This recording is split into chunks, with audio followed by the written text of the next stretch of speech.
proceso de secado, succionación. Las variantes que les recuerdo eran contenido de humedad, o sea, cantidad de agua en la mezcla, después grado de compactación, vamos a llamar, primero era la fila natural, la moldeada a mano y después la compactada, y eso en distintos también mezclas con aditivos naturales como arena gruesa, que era uno de los grupos, y 2,2 porciones o porcentajes de arena de paja, que también es un gran aditivo natural que evita, ambos, arena gruesa y paja, evitan la acumulación. Las piezas de tierra, ya hablando de elementos de construcción, que están fisuradas, tienen menos resistencia, son pues ya débiles, y a la hora de que, por ejemplo, venga un temblor y sean parte de un muro, ese muro va a resistir menos. Entonces hay que evitarla o controlar la fisuración. Al final, de repente, podemos acercarnos a la ventana, mirar y hacer unos comentarios sobre lo que hicimos la semana pasada y cómo se han comportado en esta semana de secado. Bueno, la tierra, vamos a ver 3 puntos acerca de la tierra como material de construcción. O sea, el suelo en general tiene pues una serie de componentes. Cuando vamos a un sitio y hacemos un hueco y miramos la tierra, tiene una serie de componentes, pero la tierra como material de construcción requiere de la cantera que estaríamos analizando, hacer una clasificación de componentes para entender mejor cuáles son los que nos van a servir. Por lo tanto, seleccionar la cantera en función de si tiene o no tiene los componentes que necesitamos. Y las pruebas de campo que nos ayudan a hacer esa selección. Fundamentalmente vamos a estar hablando permanentemente en el curso de 2 de las técnicas más usadas en el Perú, por lo menos desde la colonia, que son el adobe y el tapial. ¿Por qué digo desde la colonia? Porque los muros aparentemente monolíticos de la prehistoria, como por ejemplo los que están en el muro, en el camino pre-inca que cruza el campus, algún día visitaremos, no sé. ¿No? Seguramente vamos a ir a ver. Vamos a ir a Pachacamac. En todo caso pueden ir ustedes con sus propios pies cuando quieren, todos los días, y pueden mirar. Esos no son ni adobe ni tapial. Es algo así como un tercer grupo que prácticamente no usa moldes. El de la izquierda, por ejemplo, el tapial, que es el adobe, tiene un moldecito chico que es una gavera que puede tener fondo o no, son 2 tipos distintos. Y esa gavera permite formar los adobitos conforme se sequen, si se secan bien, si se secan mal, se fisuran. Pero usa molde. El tapial también, aquí pueden ver unos encofrados donde se ha tirado la tierra húmeda y se ha apisonado con unos mazos. Y es otra forma de darle consistencia, digamos, y resistencia a los muros. Pero hay una tercera, que es no usar encofradas. Eso en la literatura en general, universal, se llama COB, C-O-B labial. No me pregunten por qué, de dónde viene, probablemente sea una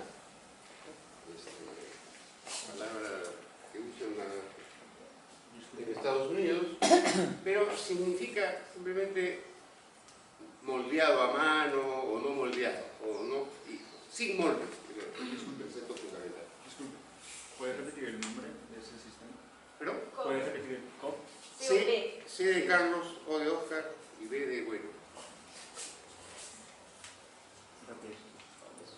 Entonces, cuando uno va a un determinado sitio que sospecha que puede haber tierra útil para la construcción que vamos a hacer, básicamente, conforme hacemos un hueco y miramos en profundidad, iríamos si fuera ordenado, nunca lo vamos a encontrar así, pero más o menos la primera capa puede tener lo que ahí se ha llamado humus, y el humus es una tierra de color un poco oscuro, como marrón oscuro, tiene mucha humedad y material orgánico, por eso el color.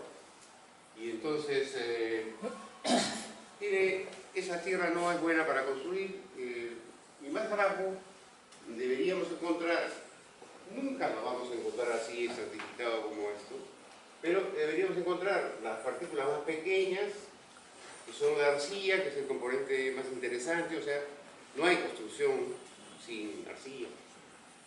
Y luego los materiales que en realidad son piedras de distintos tamaños. Son inertes todos y son los más pequeñitos, muy chiquititos, el limo, la arena fina, la arena gruesa, podría hablarse de una arena intermedia, y ya fuera, digamos, de lo que se usa para construir,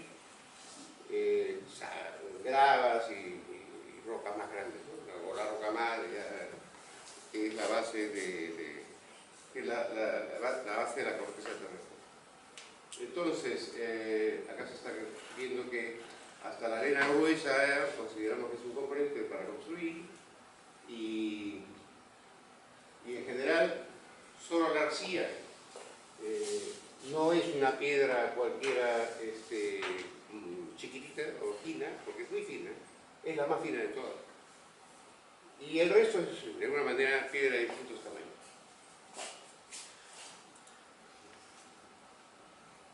Bueno, en las canteras vamos a encontrar que están mezcladas, ¿no? Estos elementos que hemos mencionado en la diapositiva anterior, los encontraremos mezclados y cada vez diferentemente mezclados. Y entonces, sin embargo, podemos reconocer claramente 4 componentes, que son la arcilla, el limo, la arena fina y la arena gruesa. Noten que estamos diferenciando fundamentalmente arena fina y arena gruesa. Solo lo hacemos nosotros, porque estamos en un país donde necesitamos que las construcciones tengan buena resistencia. Y en base a eso, separar y dividir, porque tienen utilidades y comportamiento diferente, la arena gruesa y la arena fina. En cualquier otro país que no tiene terremotos, van a encontrar otras maneras de clasificar. Y normalmente, como este mundo está más manejado por arquitectos que por ingenieros, han preferido, han encontrado una fuente bibliográfica importante en la mecánica de suelos, lo que se llama también geotécnica, la técnica de la tierra, y que en realidad es una ciencia que obedece y tiene como objetivo central estudiar qué fundación, qué cimentación tienen que tener las construcciones. Y entonces, también, porque es parecido, el tratamiento que deben tener los suelos, subrasantes, etcétera, para los pavimentos y las carreteras, etc. Entonces, es una sección de la ingeniería que estudia el suelo con un fin específico y tiene una serie de mediciones, clasificaciones, etcétera, que la arquitectura universal ha escogido, aprovechado y utiliza para hablar de los componentes del suelo, pero no nos conviene hacerlo así. No nos conviene hacerlo así porque, por ejemplo, en el momento de clasificar los componentes, para ellos hay la arcilla, el limo, la arena. Nosotros tenemos que dividirla porque, como les digo, una es buena, es mucho mejor que la otra. Y los limos, y también se añaden esas definiciones o clasificaciones de geotécnica, por ejemplo, gravilllas o gravas, porque eso utilizan como subrasantes de los pavimentos. Y piedra gruesa y grande, que también se usa en los cimientos y sobre cimientos.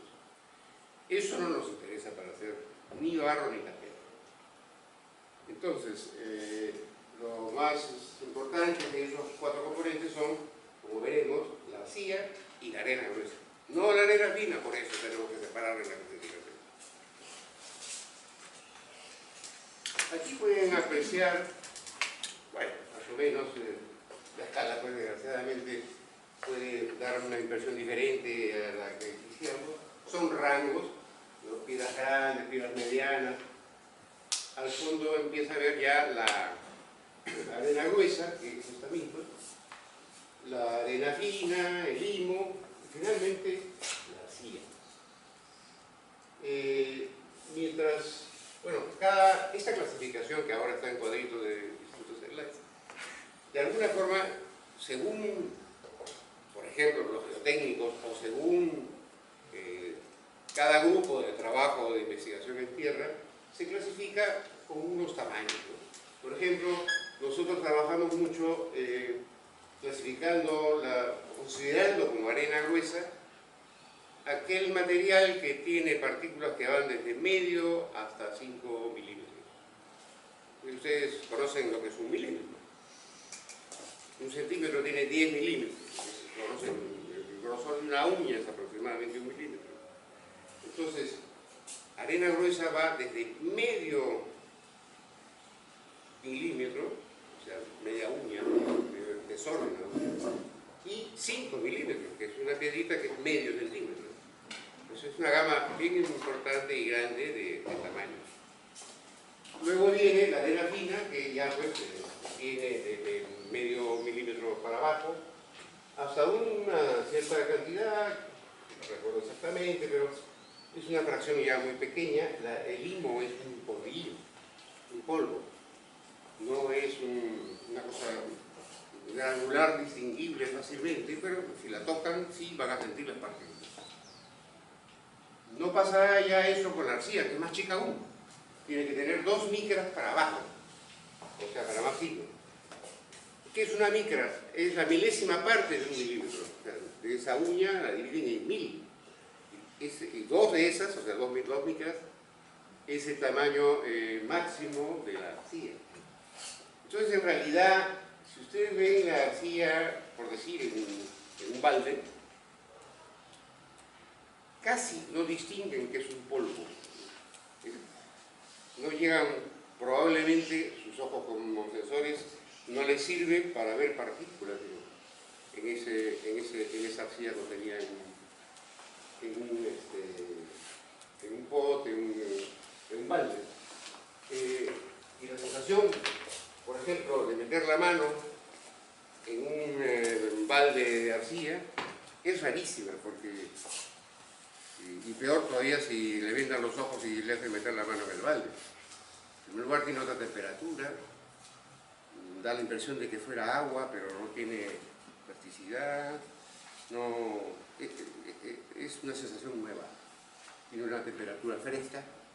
Y finalmente buscan, haciéndola así, de encontrar, si como en el caso del limo hay partículas, y lo único que consiguen es más bien sentir algo como pegajoso, o sea, como si fuera aceitoso, se les ha formado un film en los dedos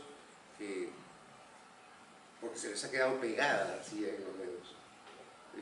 Se lo siente pegajoso. O sea, es un material que algún día ojalá podamos conseguir una muestra de polvo para que ustedes puedan tener idea de qué es la arcilla. Y resulta que esa arcilla es el elemento indispensable para la construcción proteínica.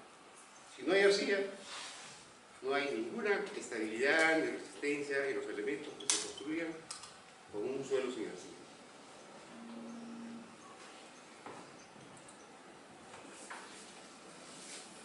La arcilla termina siendo importantísimo e indispensable porque es el único componente activo del suelo. ¿Qué cosa es ser activo? Ocurre que varía sus características mecánicas en contacto con el agua. ¿Cómo es que varía? Por ejemplo, los suelos que tienen arcilla y que han sido mojados se convierten en barro. ¿Cuál es la principal característica del barro? Es amasable. Ustedes lo pueden amasar tanto rato como quieran y mientras más lo amasen, mejor combinan sus componentes, como si fueran a construir, a fabricar pan. El pan, mientras más amasado, resulta ser, producen productos mejores. igual sucede con los suelos. Si ustedes amasan el barro aún más, tendrán una uniformidad y unas características mejores para el suelo. Además de eso, aumenta de volumen. O sea, el agua, la arcilla en contacto con el agua se hincha. Y cuando se seca, se deshincha, o sea, se encoge.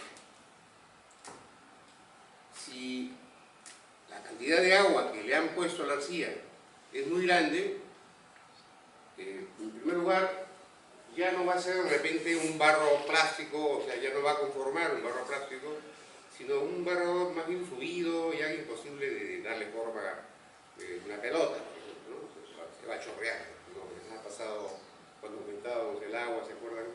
Formaban unos charquitos, ¿eh? Y nos hemos salido de los rangos de plasticidad aceptables para dar forma al barro. Y bueno, después vamos a ver, es posible conocer esos grados de cantidad de agua o contenido de agua que se le dé a la mezcla para trabajar barro y para llegar a construir muros o elementos constructivos. Entonces,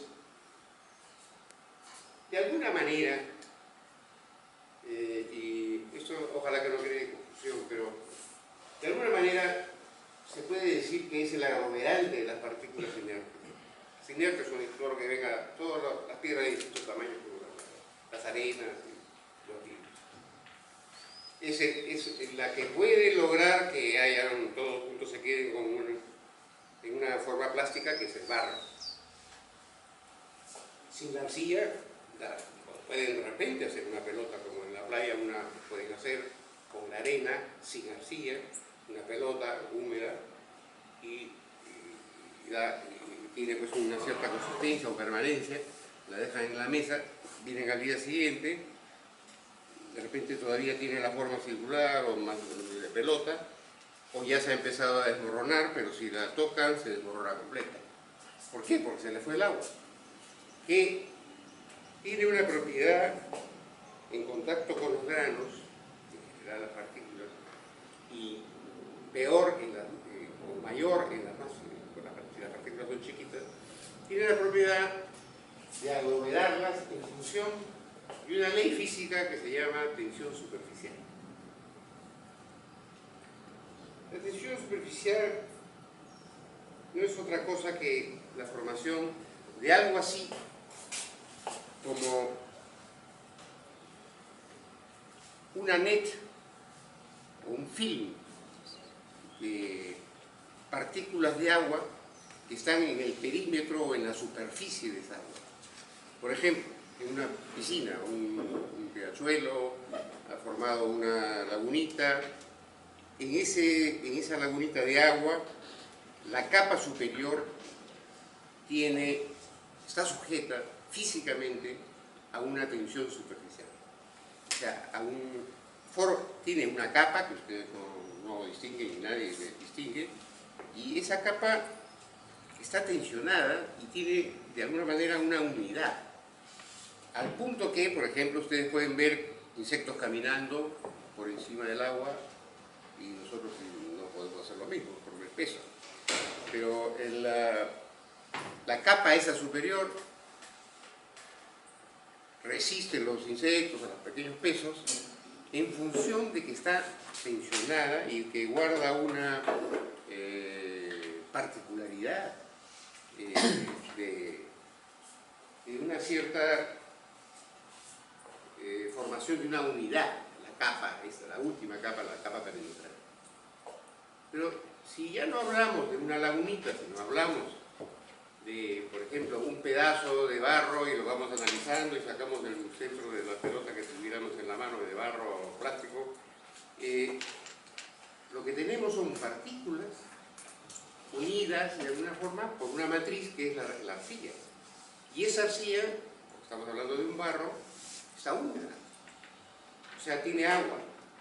Entonces, si lo metemos a un microscopio, vamos a ver los pedazos de arena, la arcilla por el medio tratando de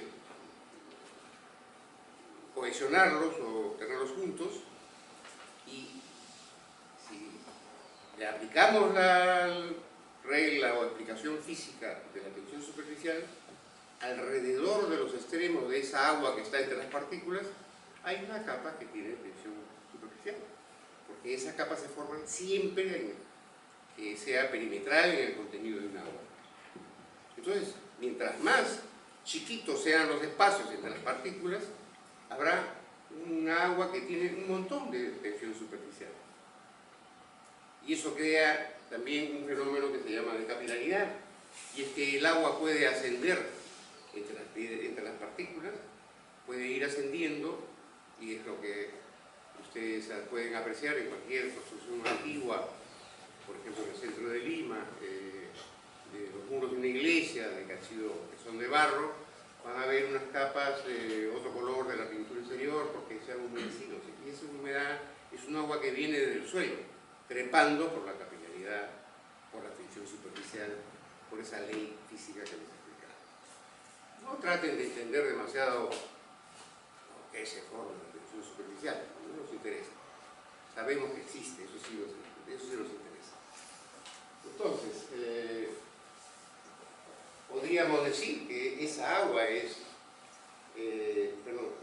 que esa arcilla es el aglomerante de las partículas, pero más tarde podríamos vender una teoría mayor, o mejor, o distinta, más elegante, o nueva, que es, bueno, la arcilla, sí, pero siempre y cuando esté mojada, o sea, en el fondo es el agua. Entonces, podríamos decir, la arcilla se comporta como un aglomerante gracias al agua que en realidad es el ligante que une las partículas. Y lo vamos a ver con unas ampliaciones de unas listas microscópicas. Finalmente, recordar que es indispensable para obtener resistencia seca que exista arcilla, y entonces poder hablar de que vamos a construir un material tierra. Acá hay una lista de diferentes formas y colores de la arcilla. Cuando se ve granular no es porque tenga ese tamaño de partículas, recuerden, tiene 2 micras para abajo para hacer parafina. Ahí lo que pasa es que hay terrones, así como estos terrones, por ejemplo, marrones, ustedes los aprietan con el dedo, se desgregan y llegamos al polvito que nos deja una humedad en las manos. Igualito pasaría con arcillas que pudieron ser aglomerados de terroncitos. Pero tienen diversidad de colores. Después vamos a ver unas muestras que tenemos ahí, 4 muestras de distintos colores para que vean cómo la naturaleza tiene una variación tremenda de colores. El contenido de humedad, que no es otra cosa que la cantidad de agua que contenga un suelo, está asociada a esos cambios volumétricos que hemos mencionado. En general, en cualquier arcilla o suelo o barro con arcilla, ocurrirá que aumenta cuando se moja la arcilla su volumen un poco hasta un cierto límite, y luego, si se empieza a secar, se evapora el agua, se va, hay un elemento menos, y por haber un elemento menos se está encogiendo. Y al encogerse crea fisuras como la que estamos viendo en esta foto. Las fisuras son de distintos tamaños, formas, etc.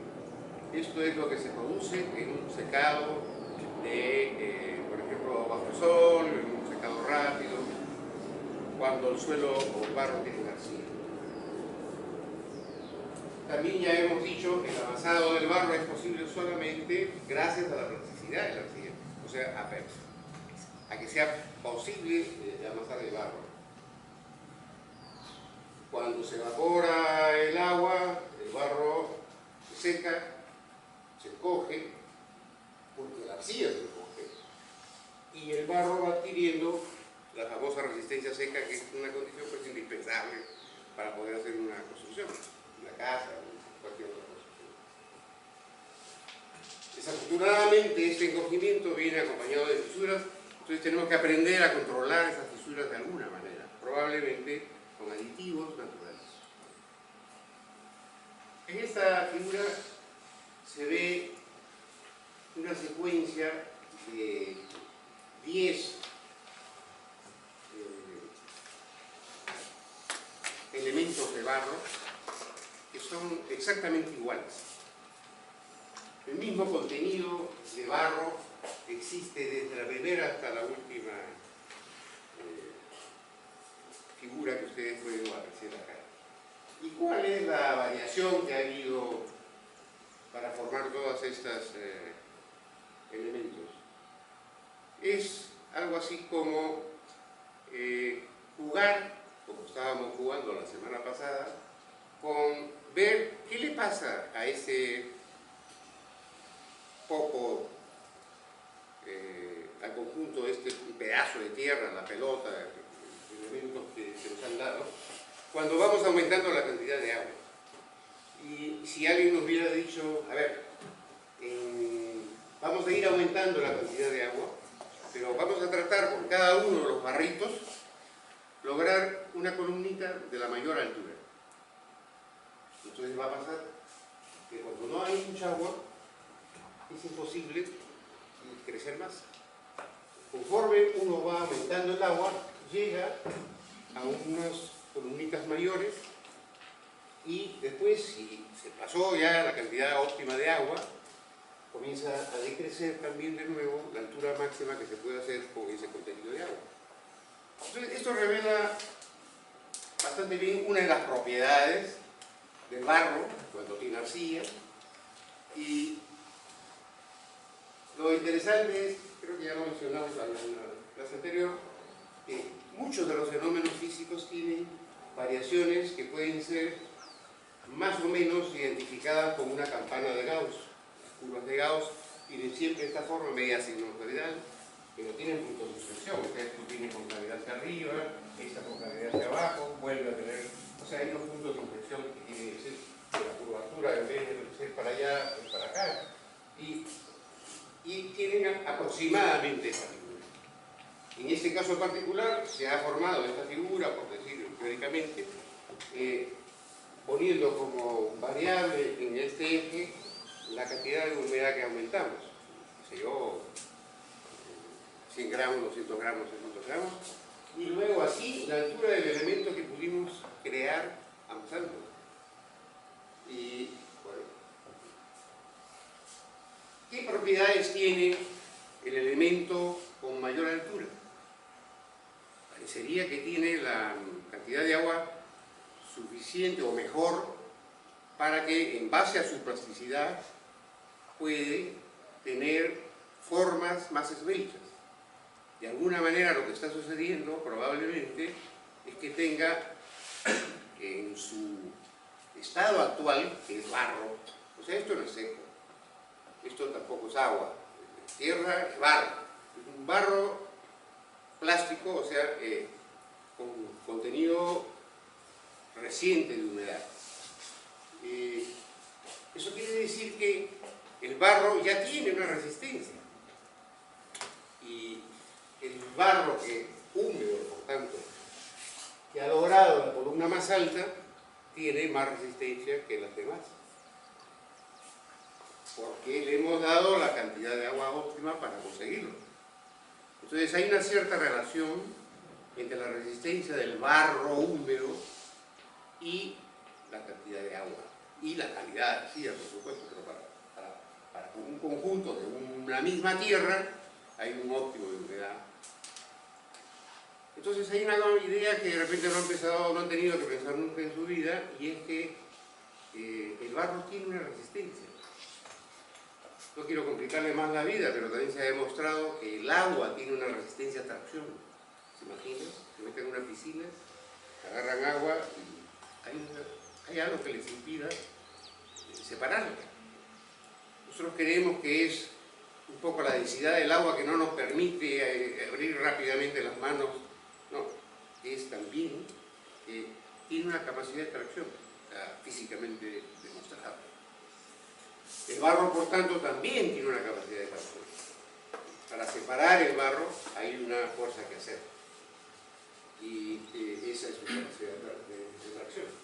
Y esa, la parte inferior seguramente de estas columnitas, será la última que se seque, porque esa agua tiene que subir hasta la superficie o salir hasta la superficie para poder evaporarse.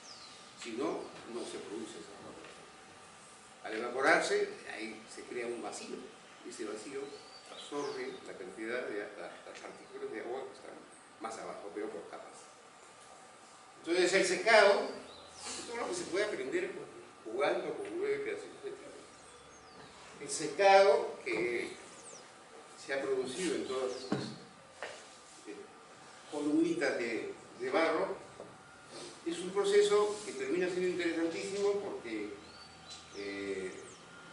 nos va a ir llevando, primero, a ver si se fisura o no se fisura por ese secado.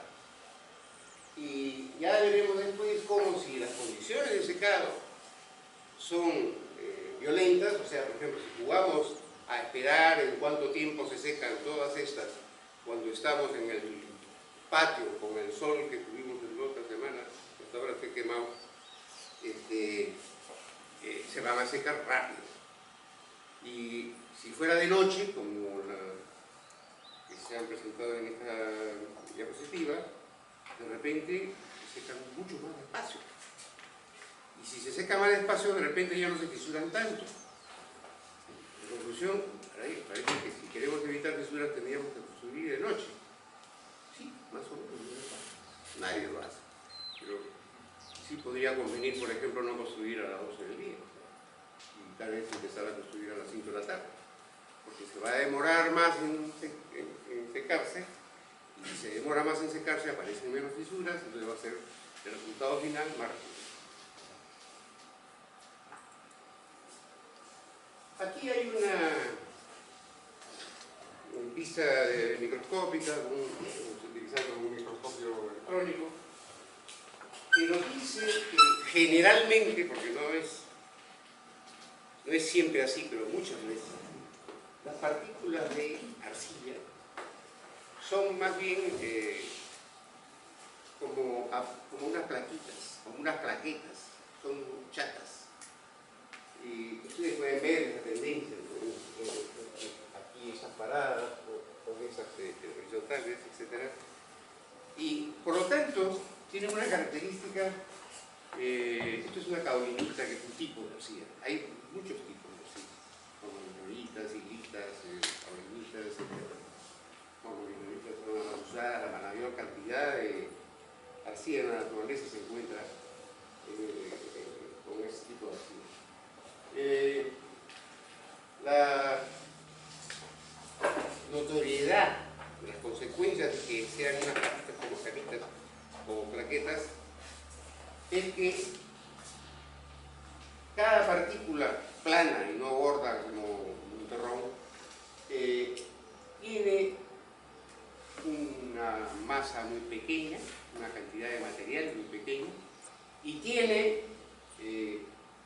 mucha superficie. Entonces, si esa partícula que tiene mucha superficie la mojamos, echamos agua, la combinamos, la humedecemos, tenemos un montón de superficie expuesta a tensión superficial, aquella ley física que forma esa capa especial de tensión exterior solamente ya en contacto con el aire. Entonces, entre partícula y partícula, estas arcillas, son así laminares, están creando una gran fuerza de cohesión entre sí en base a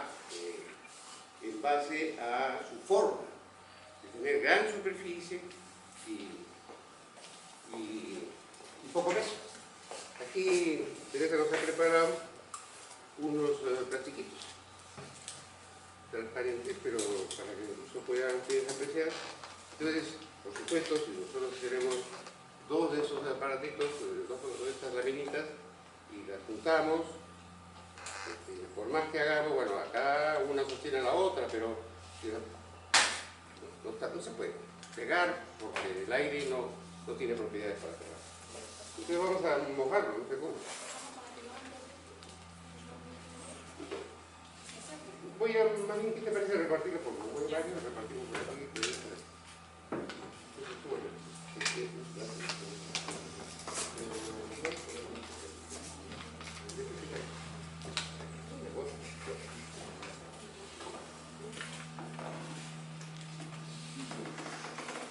Esto está simplemente mojado con una gota, como acaban de ver. Y vean cómo mágicamente ya no se cae la de abajo. Así menos, pero cuando está recién mojada, tiene proceso de presión superficial y no se cae. Estaba vertical como antes y se cayó. Ahora ya no se cae. ¿Qué impide que se caiga? Peor así. ¿Qué impide que se caiga? La tensión superficial que hay por el agua entre las dos tapitas, que como las partículas de arcilla tienen mucha superficie, enorme, poco peso, y entonces tienen fácilmente la propiedad. Fíjense, estoy jugando con un agua que ya se estaba evaporando y todavía mantiene su propiedad. Entonces, yo les voy a ir pasando así por grupo, si ustedes van a jugar, hagan el esfuerzo de separar. Hay que hacer una procesita para separar. Entonces, de esa forma logra la cohesión. Aparecen esas fuerzas de cohesión, ¿no? Aglomerante, digamos, que hemos estado hablando, sin saber bien cómo y por qué se produce.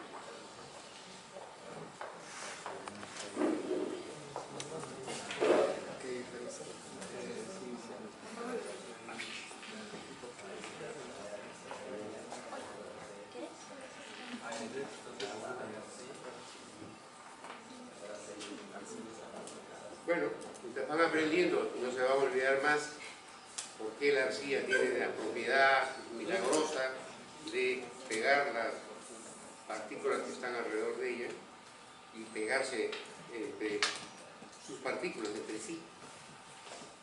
Entonces vamos a continuar viendo lo que se lograría que usando un microscopio electrónico para ver cómo es que esta agua llega a unir dos pedazos, por ejemplo, de limo, de arena fina o de arena gruesa. Entonces vamos aquí, acá está indicada la resolución del microscopio y vamos poco a poco ir agrandándola, ¿no? Y acá está muy agrandada. Esta es una partícula de arena y esta es otra partícula de arena. Y entonces aparentemente como que no estuvieran independientes y aquí no hay material. Entonces vamos a ver luego qué le pasa a este material si seguimos creciendo la imagen. Lo que ocurre es que esto que no se ve todavía es una capa fílmica de arcilla que envuelve a las partículas de arenas o inertes o limos y las logra unir en base a la tensión superficial que están comprobando en sus manos. Entonces, vamos a ver la siguiente, creo que esto es interesante. Vamos a agrandar lo que está ahí en amarillo y tenemos las dos partículas de arcilla, perdón, de arena, de cualquier tamaño, y un juego de plaquetas, o sea, arcilla, partículas de arcilla, que si seguimos agrandando, por ejemplo, ahora este rectángulo, son estas, las cuatro que están acá, que son estas tres, están unidas entre sí, ¿por qué? Por el agua, como lo que tienen en la mano,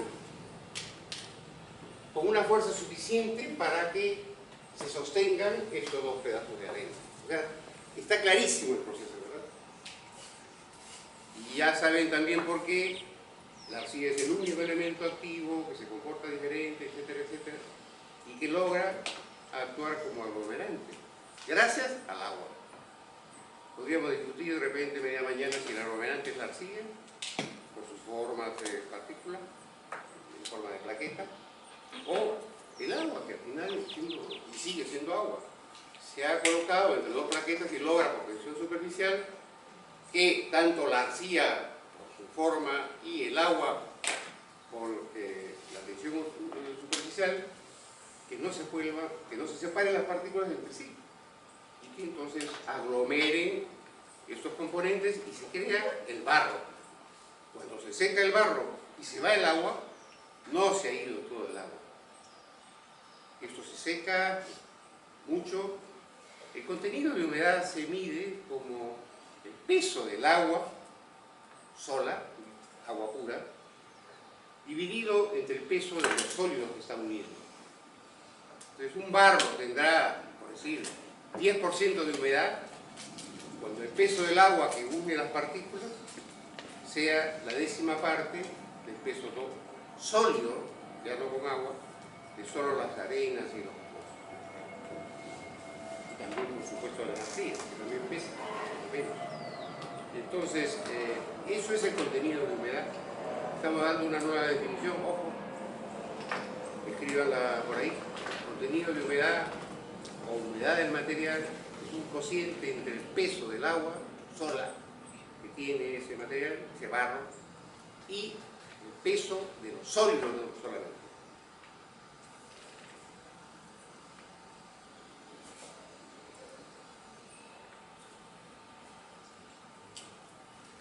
Investigaciones largas que se han hecho aquí en la universidad y también en otros laboratorios, centros de investigación, descubren que los componentes más importantes son la arcilla, por todo lo que estamos oyendo y viendo, y la arena gruesa,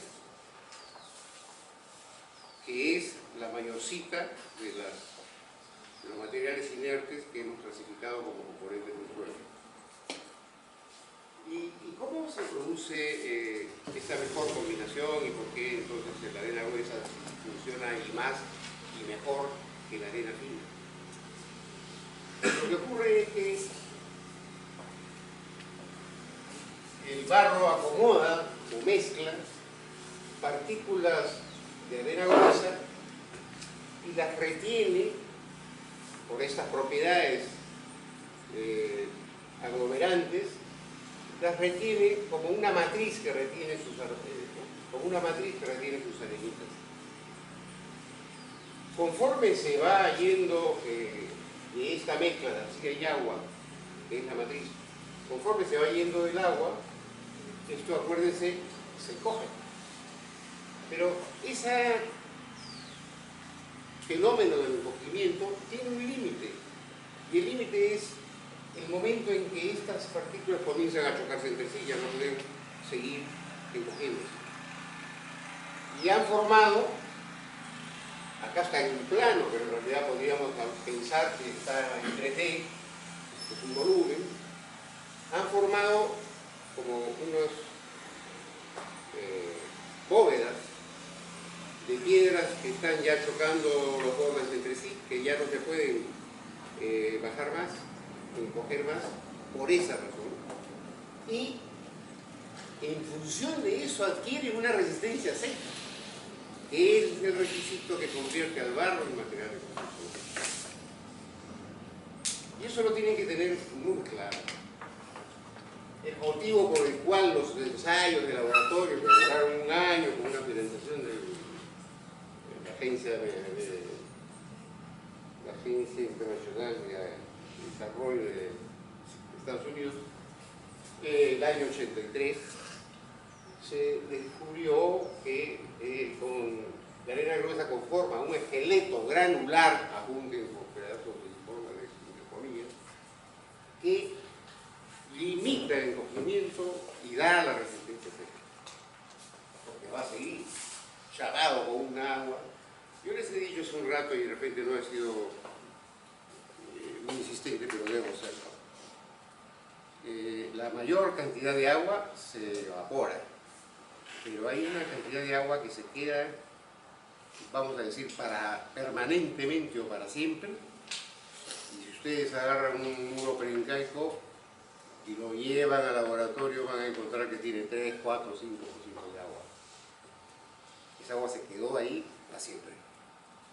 Y ese estar para siempre, por el fenómeno de la tensión superficial que le impide irse, es lo que hace que siga cohesionado y no se desarme como la arena el día siguiente del castillo que ustedes hicieron. Entonces, la limitación del agrietamiento se debe a la arena gruesa. Acá están los límites de los tamaños de la arena gruesa más chica, más grande, para clasificarla como tal, que esta forma el esqueleto granular, que limita por tanto en un cierto momento el conocimiento cuando ya están tocándose los bordes de las partículas entre sí.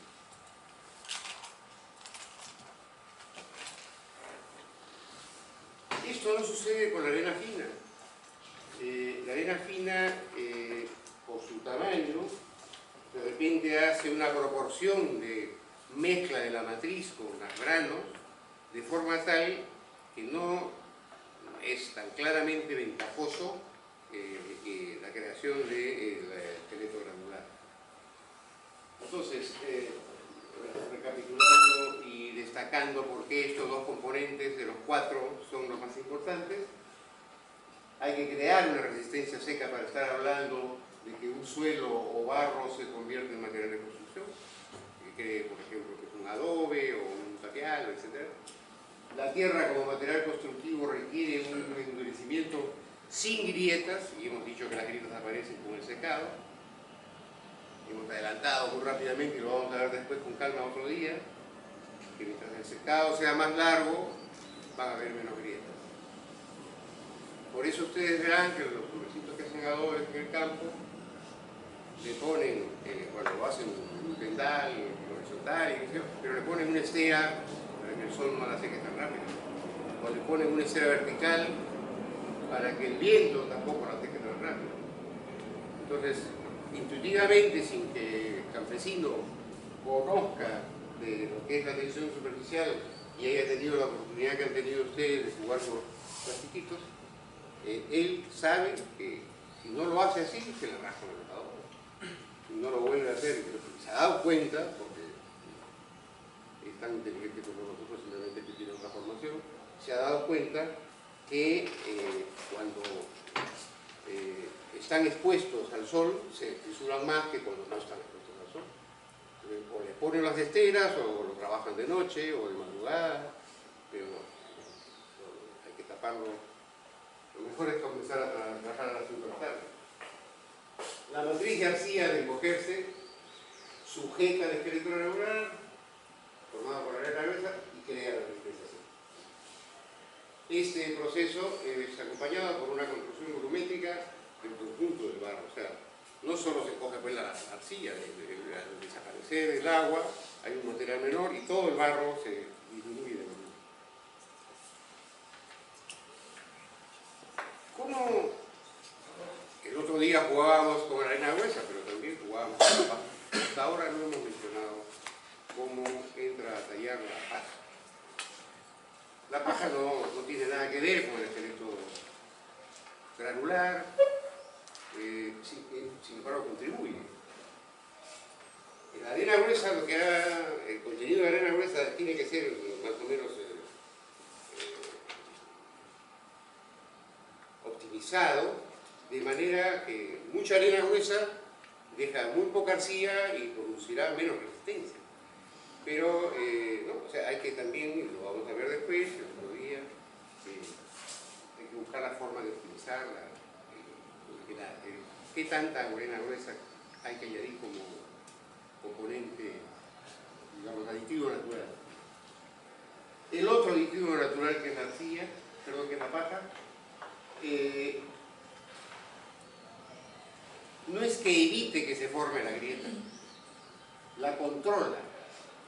Se ha creado una microfisura y la microfisura no se ensancha debido a que la paja, como la armadura dentro del concreto armado, impide que todas las fisuras que no vemos, porque los ojos son tristemente malos para verlas, hay una serie de fisuras con respecto al sol, estoy viendo algunas, pero son mínimas, son tan delgadas, de 0.1 milímetro, que es difícil verlas, y hay muchísimas otras más, que si fuéramos como Superman, unas personas que vemos muchísimo más que los naturales, saldríamos corriendo del cuarto, porque está todo rajado. Porque esto es un animal que trabaja rajadísimo. Pero no pasa nada. ¿Por qué no pasa nada? Porque tiene armadura, dentro, trabajan juntos el concreto con una armadura. ¿Y qué hace la armadura? Controla que estas fisuras que existen no se engorden, o sea, no crezcan, no sean peligrosas, que el material siga trabajando. Y la paja hace exactamente el mismo trabajo, de forma que ni siquiera tiene que estar buscando de ser una varilla, son unos pedacitos de paja que van haciendo que en el volumen del barro, ella, la paja, hace esa función de impedir que la microfisura se convierta en fisura. Entonces, por ejemplo, ¿de qué tamaño debería ser esa paja para que controle el ensanchamiento de las microfisuras? En los elucidos debe pues, ser muy chiquita, porque los elucidos son delgados y hay que hacer los elucidos por capas, también lo vamos a ver algún día. Y esos elucidos de 2 centímetros, 1 centímetro, la gente de la última capa podría tener medio centímetro, ya no requiere pues, pajas grandes porque comienzan a salirle como bigotes a los elucidos. Y hay que hacer ya uso de pajas que tengan mucho menor tamaño. En los adobes mismos, bloques, se pueden usar estas longitudes para la paja y en el tapial incluso se pueden utilizar más grandes. El uso de la paja en el tapial es, por ejemplo, usual en el Perú, no siempre se usa. Hay gente que no trabaja con paja. ¿O por qué? Porque no tiene paja. Y en Europa, por ejemplo, es ya más difícil ver el uso tan común de los elementos de paja en el tapial. En el Perú hay, digamos, casos en que sí y casos en que no. Tiene unas ventajas el poder usar paja en el tapial, se puede aumentar la cantidad de agua si se requiere sin que se formen fisuras. O sea, varía un poco toda la elección de las variables, pero es una posibilidad. Acá está diciéndose claramente lo que ya hemos expresado, que la paja lo que logra es que esas microfisuras no crezcan. Entonces, que no se conviertan en fisuras. La arena, en cambio, lo que impide es que se formen, que no permite, controla el encogimiento de la arcilla. La paja no, la paja simplemente le da la opción a que se siga rajando, pero sí impide que la fisura crezca. Y yo diría que como que el concepto de que la arena gruesa impide las fisuras es como más natural y completo, porque no se forman las fisuras. Pero, sin embargo, en términos prácticos y de las experiencias de laboratorio, con pruebas de tracción, etcétera, de las probetas o muestras, se saca la conclusión de que la paja es lo más eficiente que existe para controlar, para impedir ver fisuras o que se formen fisuras importantes. Y si ahora nos acercamos a la ventana, vamos a comprobar. Se va a ver la tierra sola, la tierra como ha mejorado con la arena, independientemente de si era natural, moldeadita o compactada.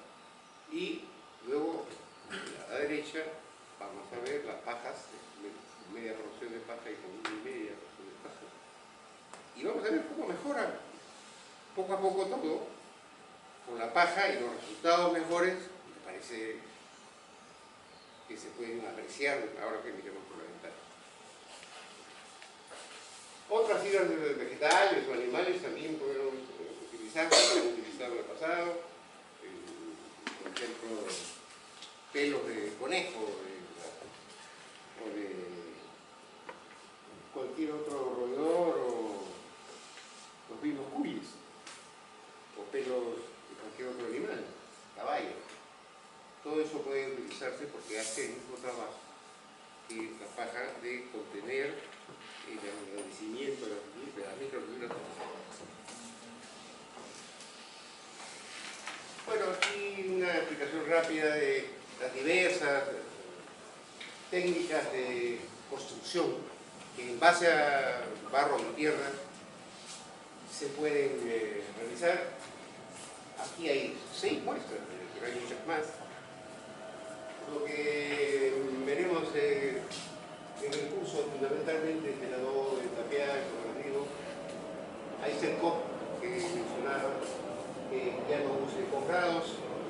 condiciones.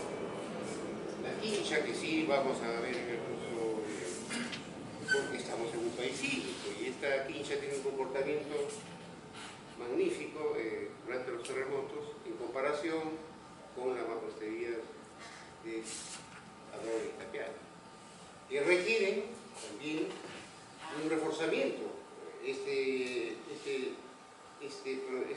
técnica de mezclar elementos como maderas y cañas que soportan tracciones fuertes con el barro que las envuelve y que les da una especie de rigidez a la pared para que no se deforme tanto en el plano. De alguna forma esta combinación es óptima y conveniente por los terremotos como se acaba de decir. Finalmente aquí se puede ver la técnica de la mampostería de adobe requiere bloques de adobe, pero también requiere morteros para unir los bloques. O se puede también utilizar otras albañilerías, por ejemplo, de ladrillo con barro o de piedra con barro, que es más natural. Entonces, si se van a la sierra van a encontrar con más frecuencia construcciones de piedra asentadas con barro. No tendrían que haber sido tampoco a la tierra. Que podríamos juntar un día a un grupo de ustedes, preguntar dónde queda el sitio histórico del Paraíso, al lado del río Chillón, a una hora de acá, o menos, y van a encontrar unas ruinas que tienen aproximadamente 4.500 años de existencia, en Lima, y que son piedras asentadas. Finalmente, hay aquí un plan que habla de paja barro, que es una especie de elemento donde la paja tiene, por decir, 30 volúmenes y el barro solo uno, y entonces cuando se seca genera un elemento muy liviano y que tiene unas propiedades que pueden servir en la resistencia sísmica. ¿Por qué? Porque no tienen peso. Y los terremotos lo que producen son unos movimientos con aceleraciones que cuando encuentran masas, pesos, producen fuerzas sísmicas mayores actuando sobre las construcciones. Entonces las casas livianas tienen menos problemas sísmicos que las casas pesadas.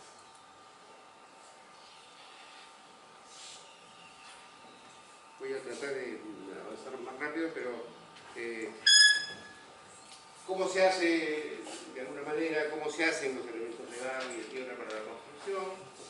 Normalmente hay que empezar con un amasado, después de haber hecho lo que se llama el dormido, que no es otra cosa que un reposo de la tierra humedecida, o sea, del barro, unos 2 o 3 días. ¿Con qué objeto? Con el objeto de que el agua, el barro que se ha puesto, por ejemplo, en este momento, y se deja así en volcancitos 3 días o más, entonces el agua logre ir caminando y entrando en la masa, cosa que se completa además con el amasado, y activa la mayor cantidad de arcilla, partículas de arcilla que existe. En la medida en que activa más partículas, la tierra, ese barro, perdón, es más rico. Tiene más capacidad, como hemos visto, de aglomeración, tiene más capacidad de resistencia seca, etc. Entonces, aquí se ve que es importantísimo que el agua llegue a tocar y activar las arcillas, es importantísimo y se logra por un tiempo para que el agua misma busque todas las partículas de arcilla, y también el mezclado que ayuda a encontrar, a juntar el agua con todas las partículas de arcilla. Luego de este dormido de 2 días o más, 3 días o más, se añade paja y se vuelve a mezclar. La cantidad de paja de alguna forma podría ser muy grande, pero tiene un costo, tiene complicaciones de trabajabilidad, o sea, si la paja es muy cuantiosa en proporción, es difícil trabajarla. Entonces hay que ir midiendo, ustedes lo han apreciado además ahí en la práctica, como cuando hay poca agua es casi inmanejable, no hay cómo mezclar la tierra con la paja, etc. Hasta 1% de peso es más o menos adecuado con la trabajabilidad, y eso en términos de volumen es más o menos una proporción de 1:1. Acuérdense que, por ejemplo, en un pasador ya no va a ser una combinación de 1:1, sino de 1:30. Entonces, hay muchísima paja y muy poca tierra. La experimentación que se ha hecho en la CUC desde el año 71, 72, después del terremoto de Huaraz. El terremoto de Huaraz, ustedes felizmente no recuerdan porque no ha sido después, murieron 70.000 personas. Entonces, obviamente fue un drama.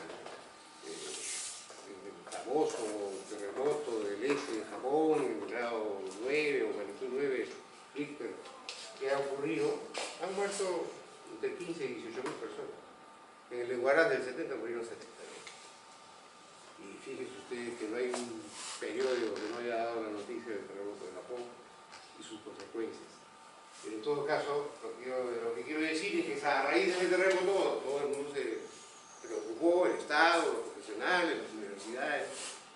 El laboratorio nuestro se crea después del 70 en función de que hay que tener un laboratorio para entender cómo mejorar y reforzar para que no se caigan en el siguiente terremoto las casas de tierra. Y es un poco la razón de ser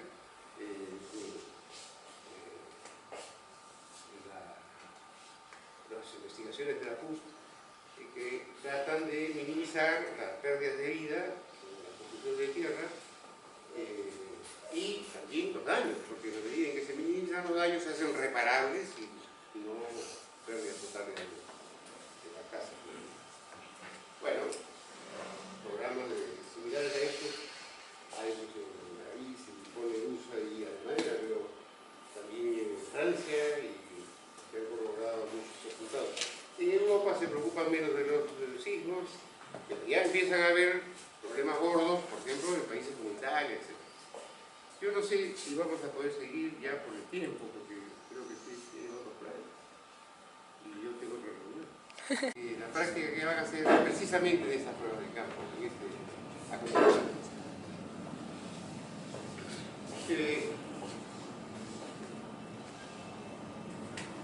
La bibliografía que nos ha llegado al Perú, Europa, Estados Unidos, etc., aconseja o recomienda que las combinaciones de los elementos, esos 4 elementos que hemos venido hablando, mantengan unos porcentajes en función de unas curvas granulométricas, que es una prueba geotécnica de la que les digo puede ser útil para entretenerse, pero no son indispensables, más bien puede ser. Esas recomendaciones que vienen en toda la bibliografía, ya está hoy en Europa y en Estados Unidos, dice que, por ejemplo, los suelos tienen que tener aproximadamente entre 15 y 25% de vacía, y van dando porcentajes. La arena gruesa puede estar entre 5 y 50 o 60%, y esa es la recomendación para mezclar los componentes. Lo que se sale de eso no funciona. Pero, ¿de qué nos sirve eso? Primero, si no nos dice la calidad, nada de la calidad de la arcilla. Todas las arcillas, así como son de diferentes colores, que lo van a ver a la salida, son también de distintas calidades. Entonces, cuando hablan de porcentajes de 15 a 25% para la arcilla, están hablando de las arcillas malas o de las buenas. No están mencionando. Por lo tanto, no sirve absolutamente para nada la recomendación. Hay que botarla a la basura y empezar a trabajar otro tipo de recomendaciones que vamos a ver ahora. Lo que tenemos que saber es si existe arcilla y cómo la vamos a medir no por cantidad, como las recomendaciones europeas o gringas, vamos a hacerla por presencia de arcilla, o sea, algo así como una mezcla de calidad con cantidad. ¿Y cómo vamos a saber cuándo existe la presencia adecuada? Lo vamos a ver con una prueba que se llama de presencia de arcilla o de resistencia seca. O sea, es posible optimizar la resistencia en función de la cantidad de arcilla, sin llegar a saber si es de mucha o poca calidad. Pero sí sabemos, por ejemplo, que 3% de una arcilla buena hace exactamente el mismo trabajo que el 57% o 60% de una arcilla mala. Entonces hay mucha diferencia para poder hablar solo de la arcilla. Hay que comprobar si la arcilla es de una forma suficiente para poder construir corteada. Y esa es para eso sirve la presencia de la arcilla. Y en la segunda prueba de campo se llama de control de fisuras, y el control de fisuras está dado para el caso en que, no teniendo paja, que es lo mejor, usar la paja como aditivo natural para que se controle la fisura, no teniendo paja, vamos a tener que usar arena gruesa, que es el siguiente o el alternativo aditivo natural. ¿Cuánta arena gruesa tenemos que usar? Esa prueba nos lo va a dar.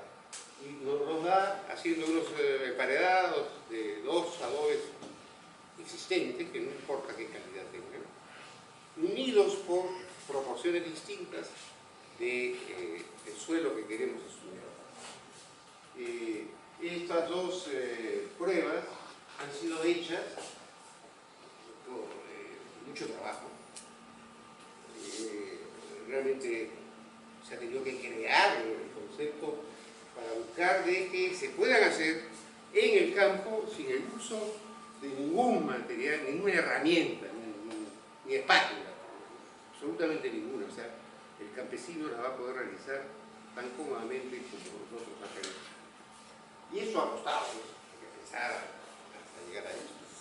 Que además es bueno y no malo como el otro sistema de los metales. Entonces la sencillez de las pruebas va a ser pues, importantísimo conseguir, y usted va a ver que son sencillísimas, lo van a ver hoy día. Son tan simples que no utilizan herramientas y son tan confiables porque están respaldadas por muchísimas pruebas hechas en el laboratorio, como para incluirlas en una norma de tierra como las que existen en el mercado. Hay una revisión de la norma de tierra que se llama E080, que tiene las pruebas de campo incluidas como métodos para conseguir una buena computación de los componentes.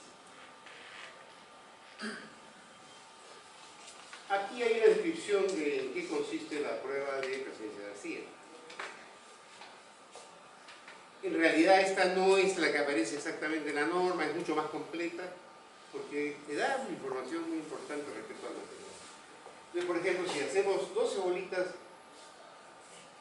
yo diría que mejor de 20 que de 25 milímetros, es una cosa que habrá que corregir en estas slides para ustedes. Y esas 12 bolitas las vamos a romper después, si podemos, a las 6 horas, la cuarta parte, o sea, 3 de ellas, a las 12 horas, un día después y 2 días. En las normas simplemente creo que va a usarse en un solo tiempo, que creo que, no me acuerdo bien si es un día o 2 días. En cada oportunidad se hallan 3. ¿Por qué? Si fuera una, esa podría ser una bolita que al secarse alguien la pateó y el valor en vez de 8 es 1. Y nos hemos arreglado. Si tenemos 2, tenemos una con valor 1 y otra con valor 7, no sabemos cuál de las dos es la verdad. Cuál es la normal y cuál es la normal. Si tenemos 3, tenemos muy alta probabilidad de que 2 de ellas sean iguales o parecidas, y esa es la resistencia que tenemos que considerar. Por eso que son 3. Y por eso es que si queremos usar 4 tiempos, nos salen 2. Si queremos usar un tiempo podemos usar de repente 3, 6 bolitas. El ensayo de la bolita es tan simple como apretarla después del tiempo que estamos considerando de esta manera. Y entonces nos puede ocurrir en este ensayo simplísimo que esta bolita se rompa o no se rompa. En realidad este ensayo no es otra cosa que una prueba como la que se puede hacer en una prensa, en un laboratorio, de comprimir la bolita diametralmente opuesta.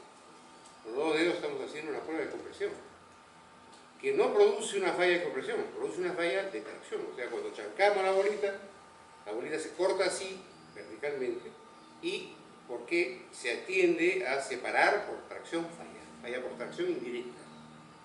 ¿Por qué indirecta? Porque todas las fallas se producen por tracción primero que nada, pero esa tracción es producida por el acercamiento de 2 platos en una prensa o de 2 dedos en una mano.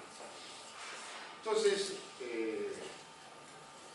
si la bolita se termina rompiendo, 3 bolitas en cada oportunidad, se termina, aunque sea una de ellas rompiendo, hay que tener cuidado con la tierra no está dando buena información, algo le falta, probablemente arcilla, o algo le sobra, probablemente arena.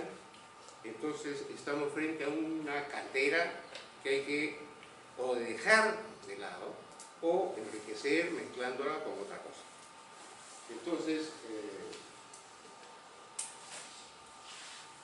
si no la podemos romper, eso quiere decir que sí tiene una resistencia suficiente para poder construir con ese barro.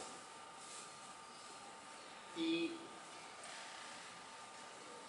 de alguna manera esta prueba nos dice si un suelo sirve o no sirve, tal como está. Esa cantera no sirve, nos vamos a otra.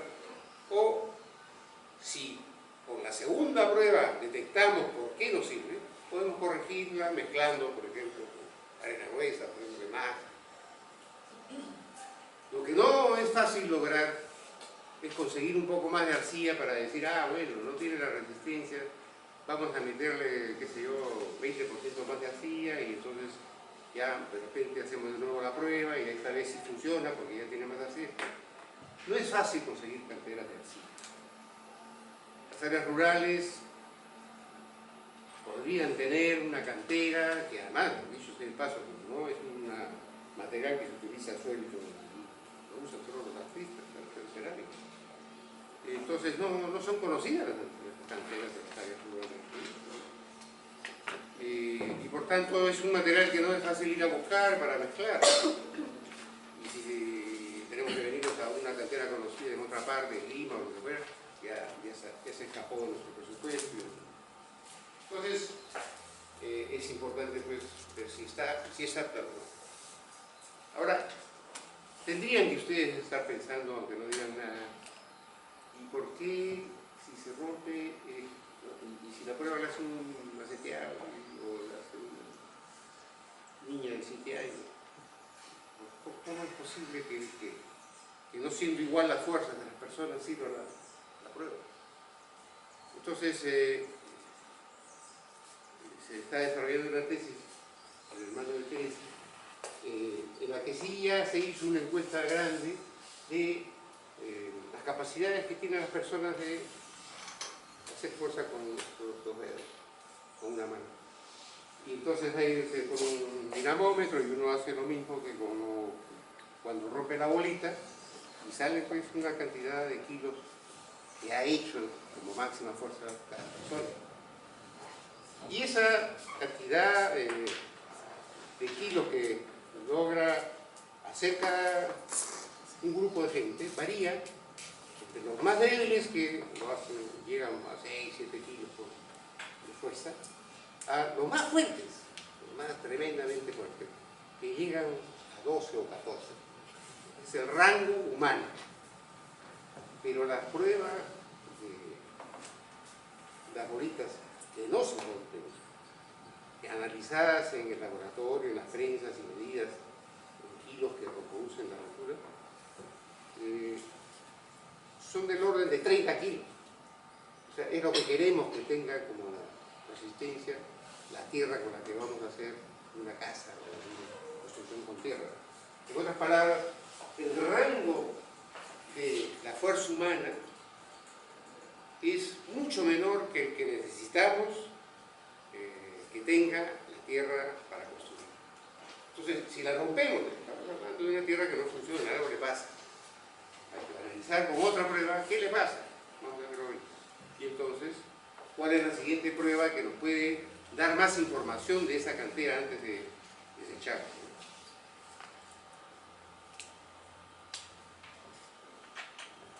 Bueno, acá está diciendo un poco más de estos distintos colores de tipos de arcilla. El suelo novato no tiene pues arcilla suficiente, que es una mezcla de cantidad y calidad que no llegamos a saber exactamente cuál sea, porque además no es fácil apreciar la calidad de una arcilla. Creo que ella es unos ensayos de acción por rayos X y ver la cantidad de minerales que tiene la arcilla y los picos y cuántos de ellos. O sea, no es fácil correlacionar los estudios de laboratorio con la calidad de la arcilla.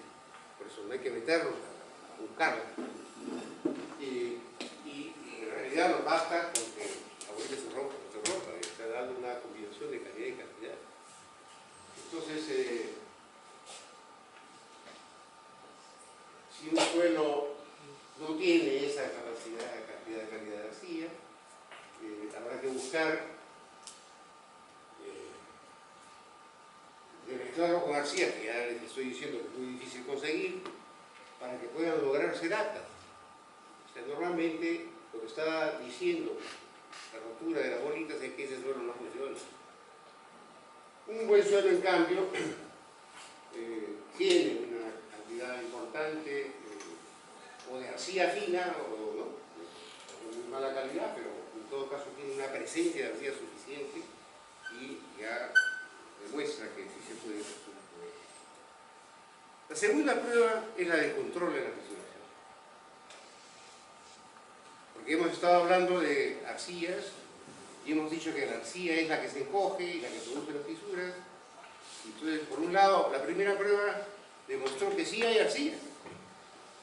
Pues vamos a ver ahora, con la segunda, cómo controlar esa cantidad de arcilla, porque si es demasiada, va a producir fisuras y entonces ya no hay, se pierde nuevamente la calidad, digamos, de la construcción en base a que hay mucha fisuración. Entonces vamos a buscar un sistema que tampoco use instrumentos, etcétera, que pueda hacer cualquier campesino en el área rural, que consiste en crear con adobes existentes de cualquier calidad. No interesa, porque no se van a probar los adobes, sino la pega entre dos adobes, que es un morterito que vamos a colocarle, a dos adobes formándonos emparedados. Aquí están dibujados como si el adobe fuera cuadrado, da lo mismo, el adobe que tenga, puede ser rectangular, la mitad, pero sí iguales todos. Y se va haciendo combinaciones progresivas de arena gruesa a ese terreno. Entonces el primer emparedado se hará con suelo natural, el segundo será una parte de suelo natural con media parte de arena gruesa, la tercera 1-1, y así se va añadiendo cada vez media parte más de arena gruesa hasta llegar a 2.5. Ya eso es un montón y seguramente ya estamos en el rango de base rara. Entonces, ese es el procedimiento de la segunda prueba. ¿Y en qué consiste la prueba? Digamos que a las 48 horas, que es más o menos lo que dice la norma, se abre los 6 emparedados. Y los vamos a abrir en orden de que primero el que tiene suelo natural y el último el que tiene un montón de arena. Y vamos a ir viendo que primero abrimos el de suelo natural. Como el suelo natural tiene, ya la prueba de la bolita nos lo dijo, tiene suficiente combinación calidad-cantidad, ocurrirá que se fisure, porque se ha secado en 48 horas de manera muy rápida, y ahora la abrimos y miramos el mortero que estaba al medio. se pegó acá o se pegó en el otro adobe, no nos importa, o se quedó la mitad en cada uno, pero vemos si esa capa se fisuró o no se fisuró. Y casi siempre la van a encontrar, que ya pasó a la prueba de la bolita, que es primera,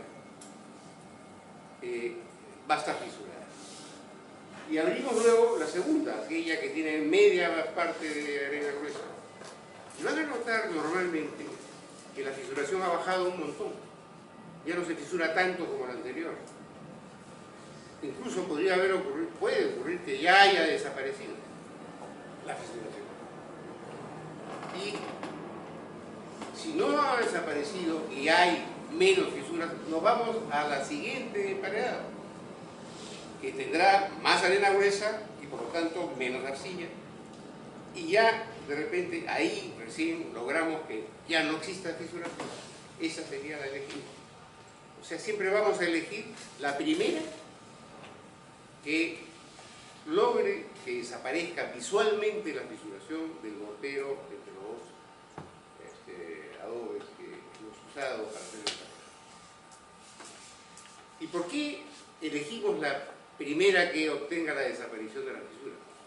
Porque obviamente si esa, por decir, fue aquella que desapareció la fisura primero, estas otras tienen más arena gruesa aún.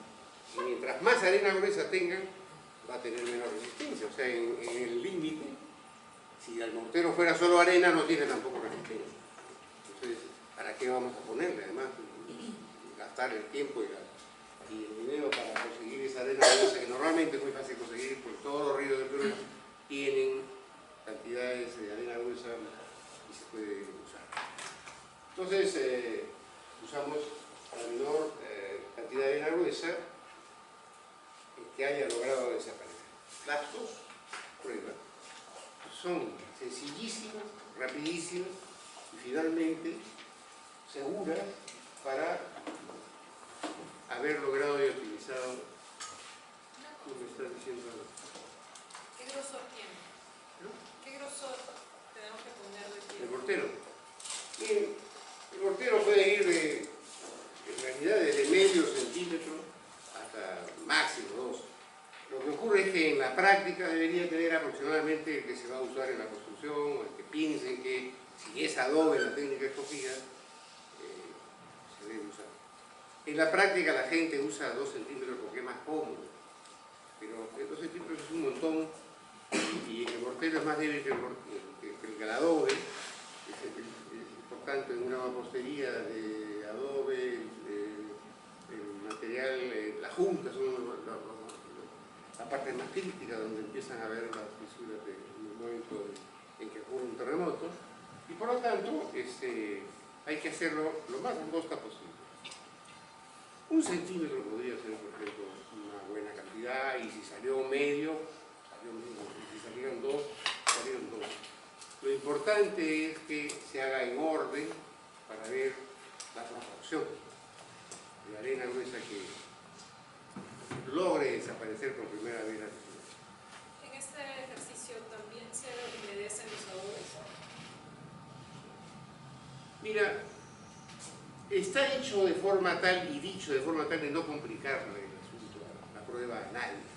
Entonces normalmente no se usan esas optimizaciones de remojar el ladrillo, el adobe antes de hacer una mampostería de tierra. Es una recomendación propia de la tecnología, que se ha descubierto también que existe, etcétera, etcétera. Pero para el ejercicio no lo hacen. Para el ejercicio no lo hacemos porque además tendríamos que estar enseñando que se remoje. ¿Cuánto tiempo? ¿No? Y empezamos a complicar. La prueba tiene que ser simplísima para que la hagan con facilidad y sin preocupación en 24 horas. Muchas gracias.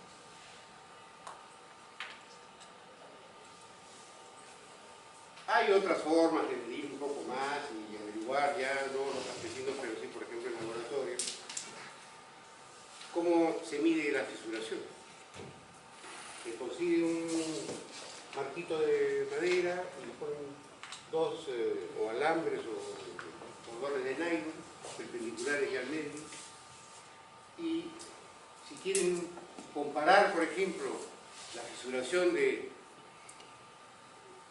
el segundo emparedado con el quinto emparedado.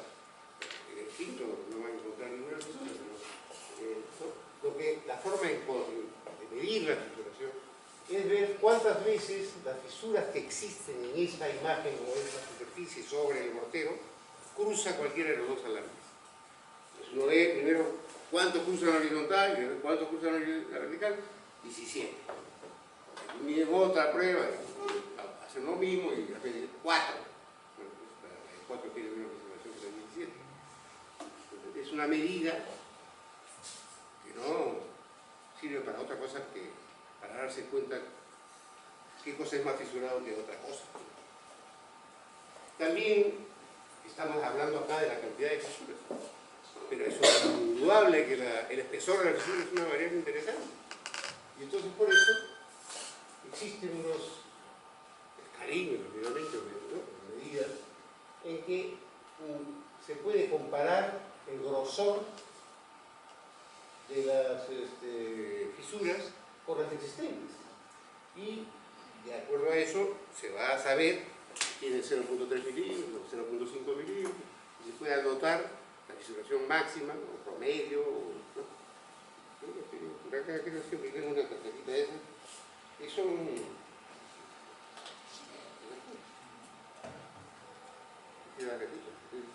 acá tiene toda una escala de 0 a un montón, y uno ve la natural y ve cuál, y ahí tiene la medida como si fuera plata. Es importantísima y valiosa para saber cuando uno quiere medir un poco más finamente la fisuración de un elemento. Entonces, ¿en qué orden hay que hacer las pruebas? Obviamente primero la prueba de la presencia de arcilla, porque a partir de esta, por lo pronto, decimos, ¿la cantera sirve o no sirve? No te entiendo, Teresa. ¿Qué señal me pide? Más rápido porque me quedan 10 minutos de video.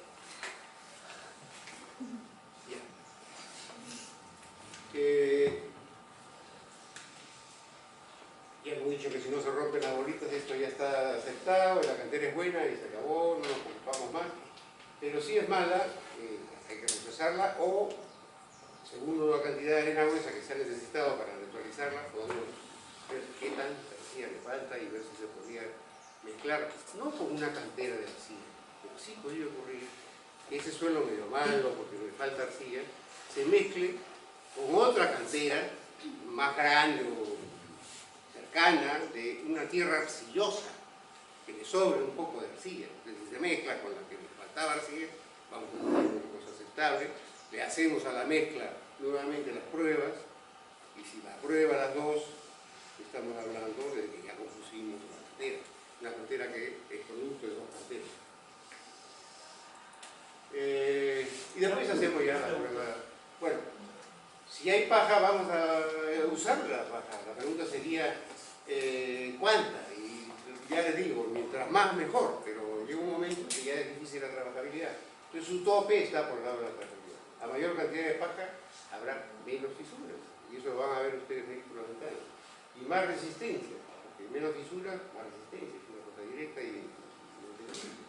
Entonces esto es importantísimo, sobre todo cuando se trata de albañilerías de adobe, donde los morteros no deberían tener fisuras para hacer unos monolíticos. Entonces, a mayor cantidad de paja, menos fisuras, ya está. Si no hay paja, nos vamos al control de la arena y al siguiente. La prueba se hace después de... Perdón. Sí, no sé muy bien lo de los tiempos de las bolitas, o sea, las haces todas y luego las aplazas cada distintos tiempos. Exactamente. Ay. Las hacemos un mismo día, un mismo momento, las separamos en paquetitos de acero y las probamos a las 6, 12, 24. Las que valen fueron las que se secaron más tiempo. Podría ocurrir, por ejemplo, que a las 6 horas las rompas y a las 12 horas, 24 horas, ya, a las 24 no las rompas. Ese ya pasó la prueba. Si hay un momento en que ya no rompe ninguna bolita, ese paquete de 3, a las 24 horas, ya sabes que sí que es suficiente. eficiencia. ¿Por qué se ha dividido así en 4? Un poco para esta clase. Normalmente no va a tener una sola 24 o una sola 41. La norma no me acuerdo, creo que es ¿por qué se hace así o por qué tiene valor? Porque un suelo que a las 6 horas ya no puede romper la bolita, es un suelo que tiene un montón de bolsitas y que entonces tienes que saber que te sobra.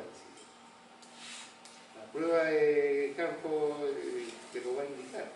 Te puedes meter para desaparecer las fisuras del montón de arcilla y ya sabes qué te pasa. Es riquísimo la arcilla, estoy probando, tenés que meter un montón de arena, ¿no? Para que no quede demasiadas fisuras en la construcción. Ya vas preparándote y efectivamente cuando hagas la segunda te vas a dar cuenta que no ha bastado como tener media parte, sino con parte y media de arena gruesa en comparación a una parte del cuerpo. Entonces se conoce mejor las propiedades del material si lo hacemos así un poco exageradamente con 4 tiempos. Para eso sí.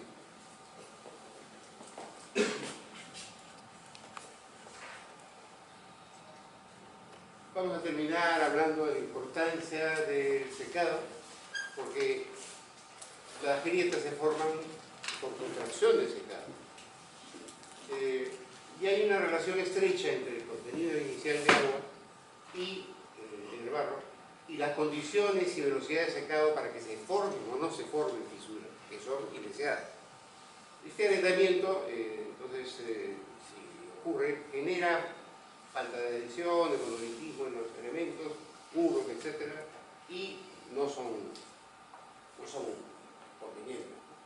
Entonces, el agua suficiente, la arcilla equilibrada con arena gruesa y el secado muy lento es la mejor forma de evitar la contaminación y obtener un muro más resistente.